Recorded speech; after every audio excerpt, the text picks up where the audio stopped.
કરુણાથી વ્યાપ્ત અને આંસુ ભરેલી વ્યાકુળ આંખોવાળા અર્જુનને ભગવાન મધુસૂદન કહે, હે અર્જુન, તને આ કસમયે આવો અયોગ્ય મોહ થયો છે.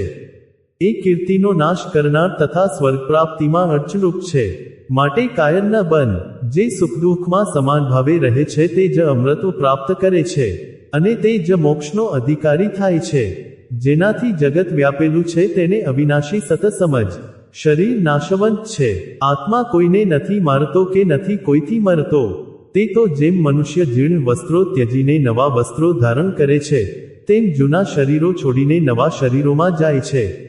આત્માને શસ્ત્રો છેદી શકતા નથી, અગ્નિ બાળી શકતો નથી, પાણી ભીજવી શકતો નથી કે પવન સૂકવી શકતો નથી.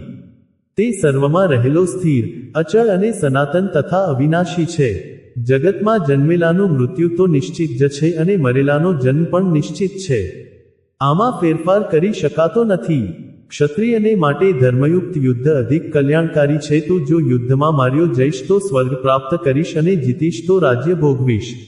માટે હે કુંતીપુત્ર, તું યુદ્ધ કરવા તત્પર થા. ભોગ અને ઐશ્વર્યમાં તન્મય થઈ ગયેલાની બુદ્ધિ આત્મતત્વમાં, સમાધિમાં સ્થિર થઈ શકતી નથી. તારો અધિકાર કર્મમાં છે, ફળ ઉપર નથી.